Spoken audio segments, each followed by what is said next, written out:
우린 부르심 사명 그러면 무슨 막 이 거대한 일을 생각하는데 그럴 수도 있고 막 커다란 사건, 사도 바울, 그러니까 바울이 다메섹에서 막 예수를 만난 사건 이런 것처럼 어마어마한 일이라고 생각하는데 꼭 그런 것치만은 않습니다.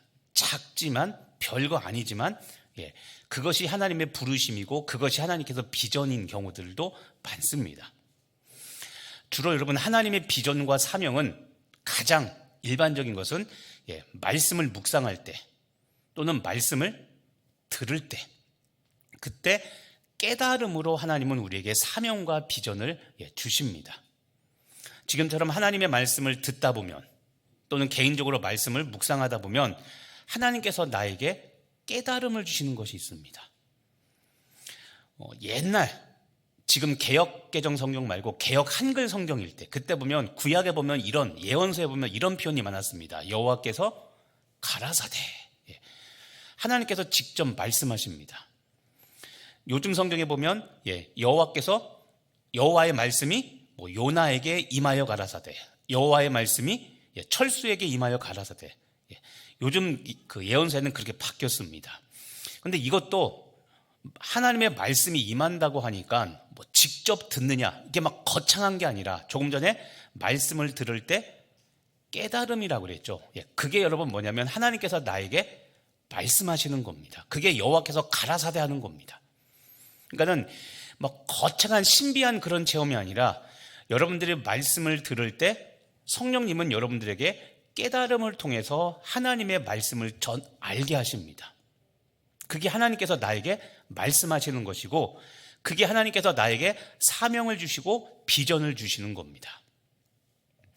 또는 기도할 때입니다. 기도할 때 마음이 뜨거워지죠. 그렇죠? 어떤 걸 자꾸 붙잡고 기도하는데 내 가슴, 내 마음이 뜨거워집니다. 또는 어떤 직분이 주어졌을 때 역시 사명감에 갑자기 불타오르기도 합니다.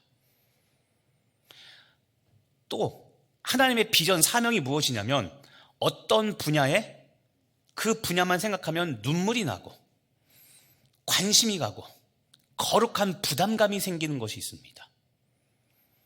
교사들이 그럴 겁니다. 교사들이 어린아이만 생각하면 그냥 좋습니다.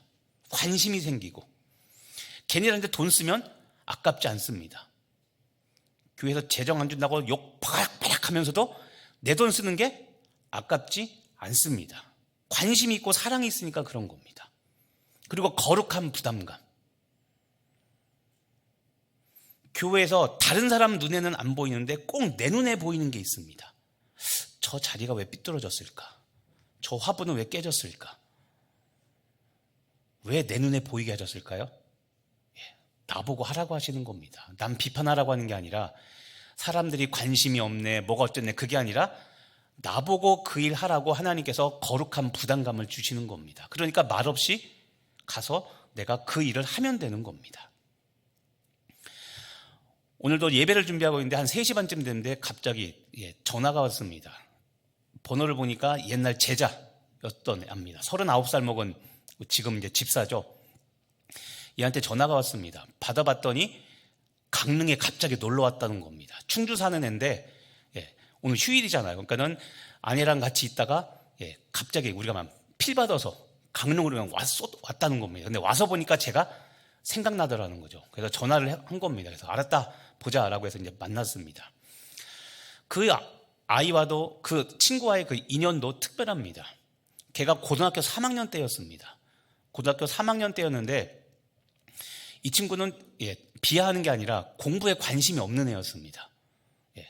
공부로 대학 갈 애는 아니었고 그냥 옛날 상업고등학교 다녔던 친구인데 어렸을 때 얘도 부모님한테 방치돼가지고 애가 조금 이런 배움이나 이런 거에 관심을 잃고 그냥 이렇게 자라났던 그래서 부모님이 얘만 볼 때마다 너무 안타까워하고 미안해하는 아이였습니다. 근데 사람은 정말 착합니다.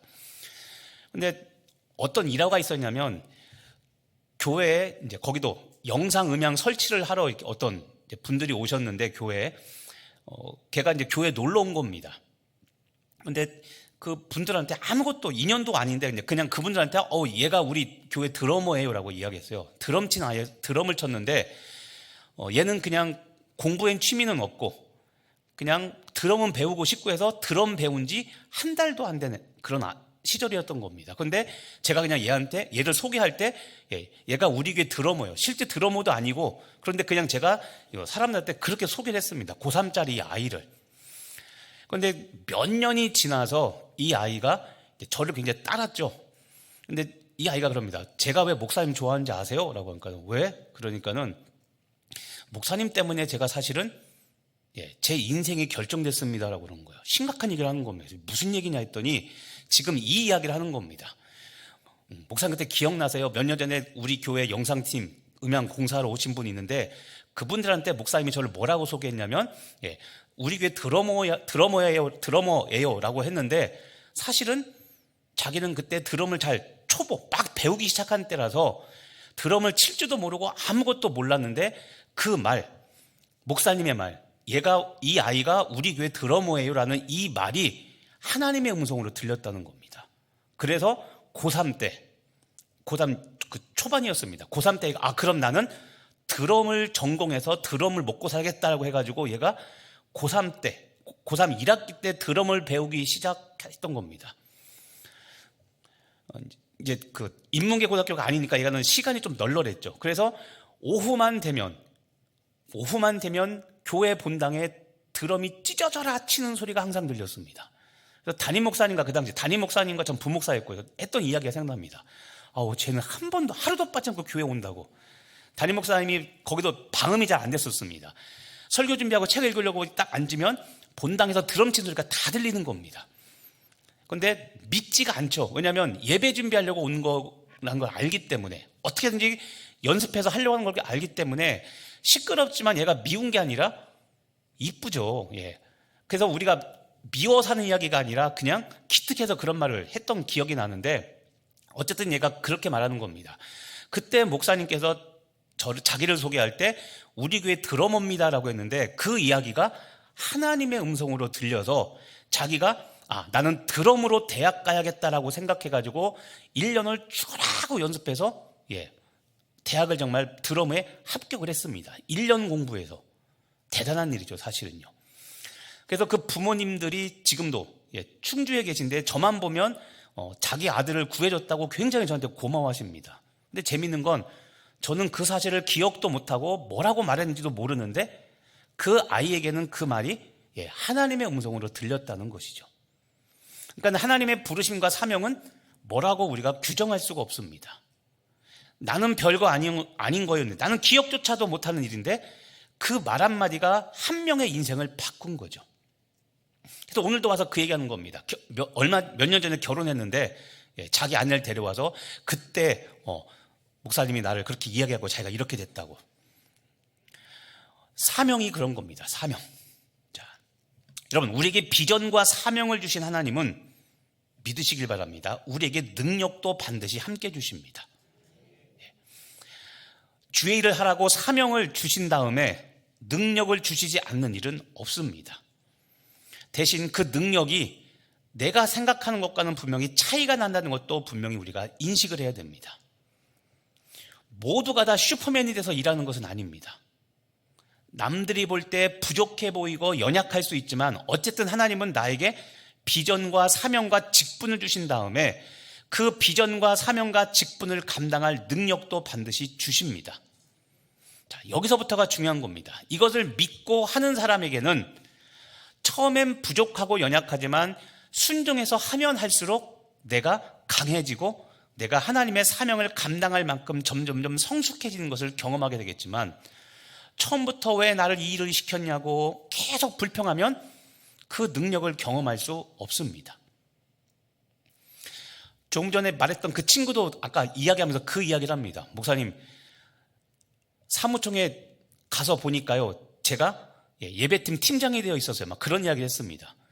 그러니까 자기도 얘기 한마디 안 해주고 자기를 팀장 시켰다는 것이죠. 그런데 그게 못하겠다는 것이 아니라 그래도 하겠다는 그런 이야기였습니다. 그래서 똑같은 이야기 했습니다. 너는 그렇게 돼서 기분 언짢거나 혹시 그럴 수 있지만 하나님의 부르심인 줄 알고 그냥 순종해서 가라고. 그러면 너에게도 좋고 교회도 좋을 것이라고. 그렇게 이야기를 했습니다. 능력, 하나님은 감당할 수 있는 일만 맡기시지 감당할 수 없는 일을 맡기셔서 내가 쓰러지는 것을 보고 고소해하시고 아주 즐거워하시는 분이 절대 아니십니다. 그래서 중요한 건 나의 태도입니다. 나의 태도.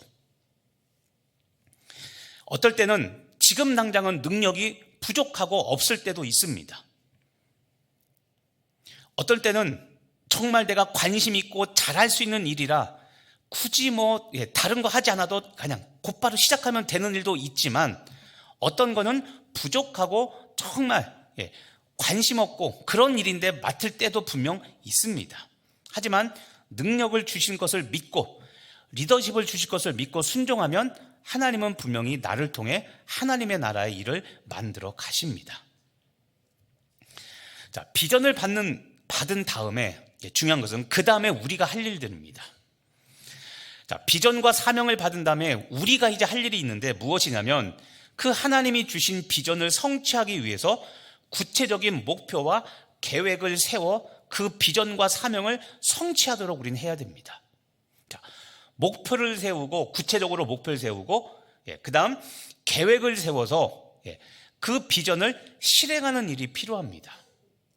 여기서 우리가 기억해야 될 것이 있는데, 여러분, 우리가 세우는 목표는 세상 사람들의 목표와는 분명히 다릅니다.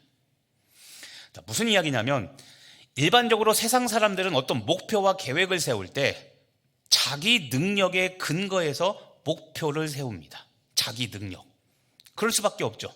부도나지 않으려면, 망하지 않으려면 철저하게 자기가 할 수 있는 일을, 능력, 그 범위 내에서 계획을 세우고 목표를 세워야 됩니다. 그런데 우리 그리스도인들이 세우는 목표는, 조금 전에 비전을 누가 주십니까? 하나님이 주시죠. 그래서 우리가 착각하지 말아야 됩니다. 비전을 받고 사명을 받았으면, 자, 하나님의 비전과 하나님의 계획, 그리고 내 능력이 아니라 하나님의 능력을 근거로 우리는 목표를 세워야 됩니다. 자, 우리의 목표는 하나님 나라의 목표입니다. 그래서 때로는 너무 비현실적일 수도 있고, 어떨 때는 너무 비효율적으로 보일 수 있으나, 자, 그것을 바라보며 우리는 한 걸음 한 걸음 나가야 되는 겁니다.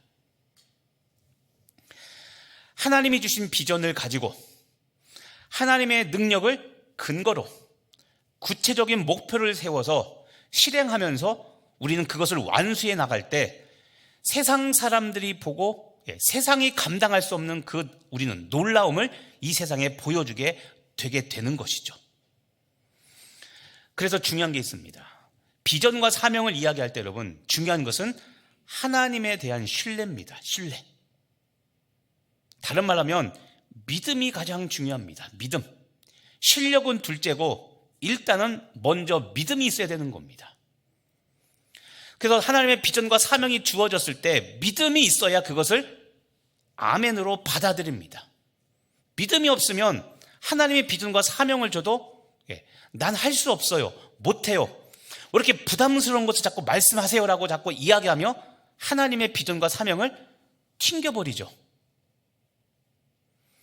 이거는 하나님께서 원하시는 일이 절대 아닙니다. 하나님이 원하시는 그림은 나는 부족하고 연약하나 하나님의 비전이 주어졌을 때 하나님의 능력을 근거로 내가 그것을 받아들이는, 수용하는 순종의 모습을 하나님은 그리고 계신 거죠. 올해가 을사년입니다. 을사년, 그렇죠? 뱀의 해입니다. 근데 또 푸른 뱀의 해라고 그러죠. 푸른 뱀. 우리는 뭐 사주팔자 이런 거 안 믿지만요, 그렇죠? 뱀은 또 우리 성경에서 별로 이렇게 달가운 동물이 아니죠. 자, 올해 을사년, 여러분 한 해 동안 여러분이 세우신 계획과 여러분의 비전은 무엇입니까? 올해 여러분이 이루고자 하는 비전, 꿈, 사명 무엇입니까? 자, 주의할 것은 하나님이 주신 비전과 사명을 성취하는데 준비하는 일은 하나님이 해주시지 않고 내가 해야 됩니다. 내가. 하나님은 분명히 우리에게 기회를 주십니다. 하나님의 비전과 사명을 이루도록 기회를 분명히 주십니다. 기회를 주시고 그 기회를 이룰 무대, 자리도 분명히 만들어 주십니다. 그런데 중요한 것은 그 기회를 이룰 무대와 자리를 만들어 주셨을 때 그 기회를 붙잡는 실력 쌓는 일은 내가 해야 됩니다. 자, 이것을 위해서 중요한 단어 하나입니다. 우리는 반드시 대가지불을 해야 됩니다. 대가지불. 예전에 돌던 유명한 원칙 하나가 있습니다. 만시간의 원칙. 만시간의 원칙. 뭔지 압니까? 어떤 분야든지 만시간만 하면 그 분야의 전문가가 된다는 겁니다. 피아노를 치건 바이올린을 치건 글로리아처럼 하프를 연주하고 그렇죠? 기타를 연주하고 뭐든지 간에 만시간을 연습하면 그 사람은 그 분야의 전문가가 된다는 겁니다. 그런데 수많은 사람들이 만시간을 채우지 못하고 하는 말이 뭐냐면 나는 재능이 없나 봐. 나는 이것에 천직이 아닌가 봐라고 포기하게 된다는 거죠. 그런데 재능이 있든 없든 관계없이 만시간을 하면 그 분야의 전문가가 된다는 겁니다. 대가집을 준비해야 된다는 겁니다. 준비는 하나님이 해주시는 것이 아니라 내가 해야 됩니다. 내가. 과거를 돌아보면서 하나님께서 그것을 왜 배우게 하셨는지, 그때 그것을 왜 했는지, 과거를 돌아보면 우리는 과거에 내가 왜 그런 일을 겪어왔는지를 깨닫게 되고 알게 됩니다. 저 같은 경우도 그렇습니다. 저도 사실은 찬양인도 20년 했습니다. 기타 치라고 하면 저도 악보 필요 없습니다. 다 칩니다. 그런데 저는 기타를 배우게 된 계기가 뭐냐면 제가 6학년 때 저희 큰 누나가 대학교 1학년이 되었습니다. 그런데 그 80년대 학번은 포크 기타 세대 낭만이 있습니다. 다들 70년대 80년대 학번 되시는 분들은 포크송 그렇죠? 이런 게 익숙하죠. 그때 유행했던 사람들이 보면 기타 들고 그 무대에 섰던 사람들이 많죠. 세시봉 같은 사람들, 그렇죠? 그런 사람들 보면서 컸던 세대가 그 70년대, 80년대 학번들 아닙니까? 쿤나가 대학교 들어가자마자 아빠한테 졸라가지고 기타를 하나 샀습니다. 큰 누나가 기타를 치는데 옆에서 가만히 보고 있는데 누나가 막 코드 외우고 가는데 저도 누나가 치고 나가면 이제 쫄딱 보니까 제가 나가서 그걸 보고 배운 겁니다. 뭐 학원 가서 배우고 그런 게 아닌데 누나가 친 거 옆에서 보고 같이 배워서 쳤는데 그렇게 해서 기타를 치게 됐습니다. 그런데 그때는 몰랐는데 나중에 생각해 보니까 가끔가다 이 얘기를 왜 하냐면 어떤 분들이 종종 물어봅니다. 목사님은 기타 어디서 배웠어요? 근데 저는 학원이나 어디 가서 배운 게 아니라 야매, 전문 용어로 야매로 배웠습니다. 야매. 그런데 그때는 몰랐는데 지금 보니까 하나님께서 나를 찬양 사역자로 키우기 위해서 그때 누나를 통해 기타를 사게 하고 배우게 하고 옆에서 그렇게 넘어서 배웠구나라는 것을 나중에야 20년, 30년이 지나서야 저도 제 인생을 돌아보니까 그때 깨닫게 됐습니다. 이것처럼 여러분도 아마 그럴 겁니다. 난 요리에 관심도 없었고 그랬는데 어쩔 수 없이 막 욕 먹고 막 남한테 싫은 소리 들어가면서 요리를 배운 적이 있는데 나중에 보니까 그것이 지금 교회에서 이렇게 써먹을 줄이야. 이런 것처럼 여러분도 인생을 돌아보면 그때 저거 아무것도 아닌 것이었고 별거 아닌 거였는데 지금 돌아보면 하나님께서 이것을 위하여 그때 저것을 내가 경험하게 하셨구나 하는 것들이 분명히 있을 겁니다. 자, 비전을 이루기 위해서는 그렇게 준비하는 일, 내 의지와 관계없이 그렇게 준비되는 일이 있고 그리고 주의 사명과 비전을 깨달았기 때문에 지금부터라도 준비해야 되는 일들이 있습니다. 준비하는 시간을 허비하면 여러분 하나님의 사명을 이룰 수가 없습니다. 하나님은 우리에게 비전과 사명을 주신 다음에 기다리십니다. 아까 잠깐 말씀드린 것처럼 비전을 주셨을 때 준비되어 있다면 관계없지만 대다수는 준비되어 있지 않은 사람들이 더 많습니다. 그러면 하나님께서 주신 비전과 사명을 이루기 위해서 대가집을 그것을 준비해야 되는데 계속 허송세월하는 겁니다. 하기 싫고 순종하기 싫어서. 근데 그렇게 기다리시다가 결국 하나님께서 오래 참으시는데 오래 참아도 불순종하면 어떡합니까? 촛대를 옮기시죠. 우린 이렇게 되지 않도록 대가 지불하며 준비해야 됩니다. 올해 여러분이 맡은 직분과 사역, 그리고 하나님께 받은 기도 제목들, 비전들이 있을 겁니다. 이것을 위해서 여러분 준비하는, 배우거나 준비하는 일을 게을리하지 마시기를 바랍니다. 특히 주께서 주신 사명을 위해서 배우는데 늦었다는 말은 여러분 사용할 수 없습니다. 우리가 하는 일은 주의 일이죠. 하나님의 일이죠. 주께서 나에게 시켰습니다. 그러면 시간과 때는 누가 가장 잘 아십니까? 하나님이 아시죠. 늦었다고 말할 게 아니라 지금이 가장 적절한 때니까 나에게 맡기신 겁니다. 생각을 달리 하셔야 됩니다. 이 나이에요, 이게 아니라, 옆 사람에게 이렇게 고백하겠습니다. 내 나이가 어때서? 우리가 많이 부르는 찬양이죠, 그렇죠? 네. 내 나이가 어때서 이렇게 말해야 되지, 이 나이에 내가, 이게 아니라 지금 맡겨주신 것에 우리는 감사하며 해야 됩니다. 수요예배 때 몇몇 사람들을 이야기했죠. 자, 모세, 하나님께 부르심받은 나이가 80살이었죠. 80살. 모세 120살까지 살았다고 그랬잖아요. 80살 때 민족의 지도자로 부름받아서 그 노인이 광야를 걸어 다녔습니다. 40년 동안. 떨기나무, 불꽃에 막 주님 임하셨을 때 모세가 아이고 어리야, 저 연골 나가서 못 걷는데요, 이런 말 했을까요? 안 했잖아요. 여호수아 보셨죠? 110세까지 살았습니다. 또 얼마 전에 봤죠? 갈렙 몇 살 때 전쟁하겠다고 난리쳤습니까? 그렇죠. 주의 사명을 이루는 데는 나이는 중요하지가 않습니다. 경험도 중요하지 않습니다. 중요한 것은 주의 사명과 비전 앞에 순종할 마음이 필요하지, 나이와 경험과 그 어떤 것도 필요하지 않습니다. 마음이 준비되어야 주의 일을 할 수가 있는 겁니다. 그런데 언젠가부터가 교회에서 물론 행정적인 은퇴 나이는 분명 있습니다. 행정적으로 교단 헌법에 정한. 그런데 여러분, 헌법은 그렇다 치지만 그렇다고 일하지 말라, 그렇다고 해서 비전이 없어지는 것은 절대 아니죠. 어제 사도행전 2장 말씀을 봤죠. 자녀들은 예언할 것이요, 젊은이들은 늙은이들은, 그쵸, 거기에도 나오잖아요. 성령 받는데 나이 제한이 있습니까? 없습니까? 없죠. 또 남종과 여종에게도 성령을 부어주겠다 했죠. 남종과 여종, 신분, 학력, 남녀, 연령 모든 것을 초월해서 성령이 임하시면 가능한 겁니다. 그래서 우리는 우리의 마음밭이 세상 사람들과 달라야 됩니다. 지금도 앉아서 이런 말 들으면서 저거 또 나를 써먹으려고 꼬시고 있네, 이렇게 들으면 아무리 주의 비전이 임해도 이룰 수 없죠. 그렇죠? 웃으시는 거 보니까 찔리시는가 봅니다. 다시 말하자면 성령은 나이, 성별, 남녀 이런 것들 모든 것 초월해서 성령은 역사하십니다. 성령님은 일하시려고 하는데 왜 우리가 못한다고 합니까? 저는 강릉성결교의 저력을 믿습니다.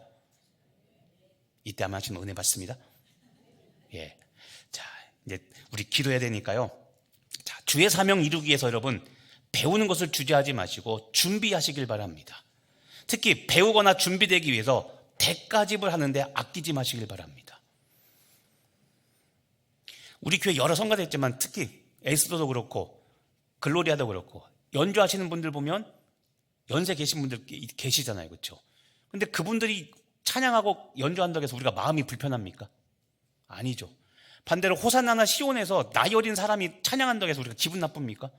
아니죠. 똑같지 않습니까? 연령이 문제가 안 되잖아요. 보면 은혜가 되잖아요. 마찬가지입니다. 우리가 나이를 말할 수 없는 게, 여러분, 하나님 나이가 몇 살일까요? 우리에게 일을 시킨 하나님의 나이는 따라서 영원, 셀 수 없다는 겁니다. 하나님의 연세는 영원입니다. 그분도 일하시는데, 어제 뵀죠? 일하시는 하나님, 그렇죠? 그분도 일하시는데 우리가 그분 앞에서 허리 아프고 뭐 아프다고 이런 말 할 수 있을까요? 물론 농담입니다만, 그렇죠? 자, 마지막으로 여러분, 오늘 말씀 이제 보고 마치겠습니다. 비전을 성취하기 위해서 우리가 좀 잘 분별해야 할 것들이 있습니다. 오늘 시편 1편 1절 말씀을 보시길 바랍니다. 복 있는 사람은 악인의 길을 따르지 아니하고 죄인들의 길에 서지 아니하며 오만한 자들의 자리에 앉지 아니하고. 자, 여기에 세 명의 사람이 등장합니다.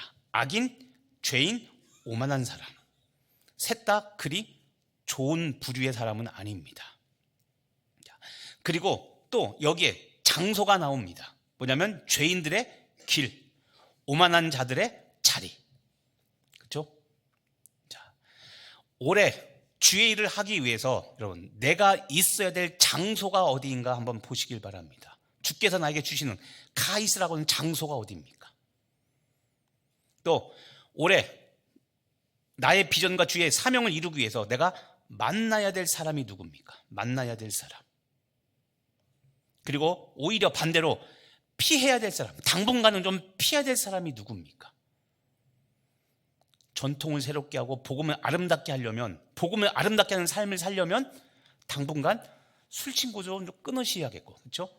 당분간 당구 치는 친구들도 좀 끊어야겠고, 당분간 낚시하는 친구들도 좀 끊어야겠고, 당분간 등산 가자는 친구 좀 끊어야겠고, 필라테스 하자는 친구도 좀 끊어야겠고, 새벽 기도 가는데 아침마다 자꾸 어디 무슨 길 가자고 하는 친구도 좀 끊어야겠죠, 그렇죠? 여러분, 복음을 전하기 위해서는 우리가 1차적으로는 피해야 될 사람들이 있습니다. 오늘 1장 1절에서 말하는 악인, 죄인, 오만한 사람들은 좀 피해야 됩니다. 피해야 내가 나를 만들 수 있습니다. 내가 주님께 쓰임받기 위해서 좀 준비되려면 신앙 초보 때는 특히 이런 사람들을 좀 피해야 됩니다. 그래야 내가 나를 가꿀 수가 있습니다. 세상 친구, 세상에서 내가 좋아하던 것들 다 부여잡고 주의를 하려면 할 수 없습니다.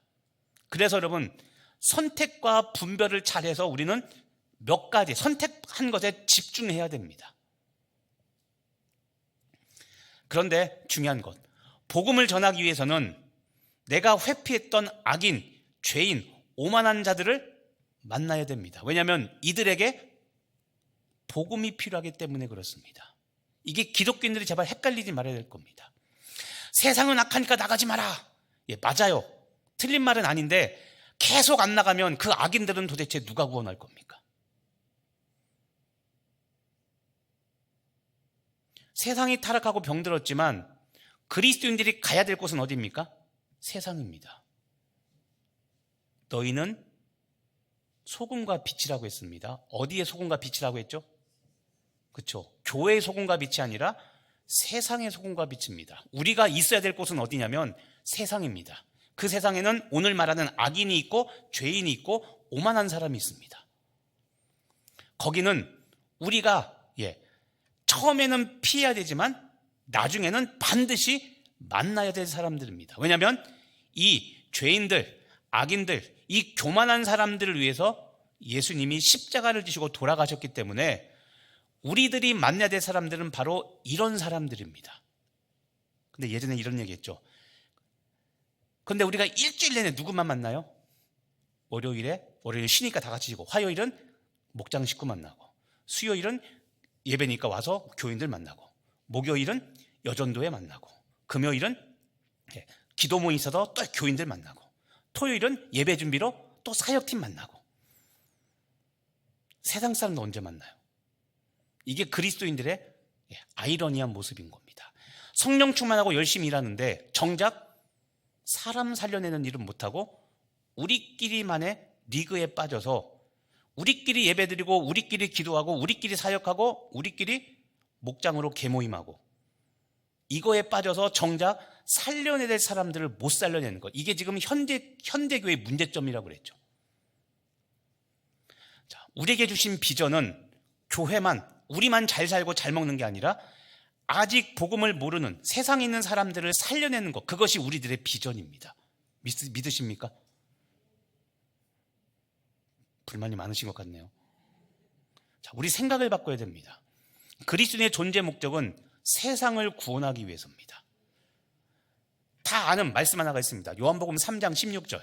하나님이 무엇을 사랑하사?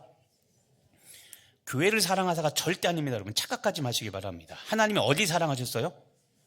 예, 교회는 어디 있습니까? 그쵸, 세상에 있잖아요. 그러니까 세상을 구원하라고 교회를 세우셨는데 우리들은 세상에 안 나가고 어디에만 몰려 있습니까? 교회에만. 그러면 하나님의 비전을 이룰 수 없습니다. 하나님의 비전이 무엇입니까? 모든 사람들이 복음을 듣고 구원받는 겁니다. 자, 우리는 예수를 믿고 이미 구원받았죠. 그러니까 우리는 1차 하나님의 비전이 이루어졌습니다. 그러면 하나님의 비전이 무엇이냐면 예수님을 통해서 우리에게 주신 비전, 예루살렘과 온 유다와 사마리아와 땅끝까지. 이 땅끝엔 누가 있어요? 예, 세상 사람들. 사실은 정확히 말하면 예루살렘은 상징하는 바 그럽니다. 예루살렘은 이미 구원받은 사람들입니다. 그다음 온 유다부터는 이방인입니다. 유다, 사마리아 땅끝은 통칭하면 이게 이 세 가지가 이방입니다. 이방, 하나님을 믿지 않는 땅.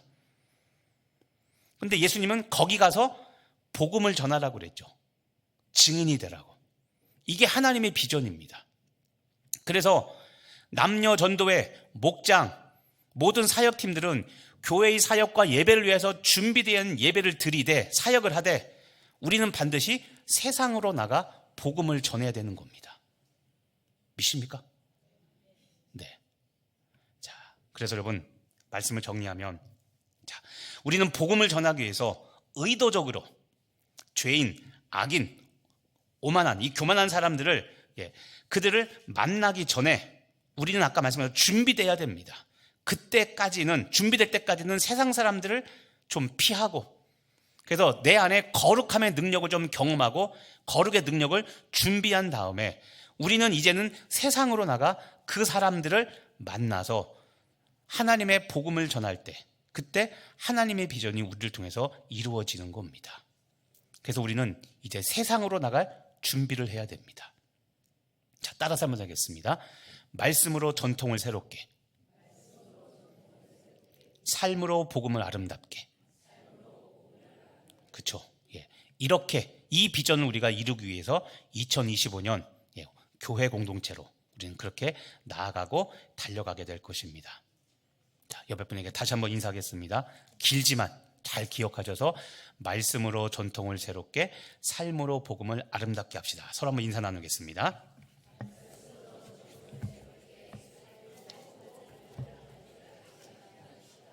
네, 그 비전 이루는 2025년 되길 바랍니다. 이제 곧바로 우리 기도하겠습니다. 특별히 이제 수요기도 때는 기도 내용들 좀 나눠드릴 겁니다. 보시면요, 수요기도의 중보기도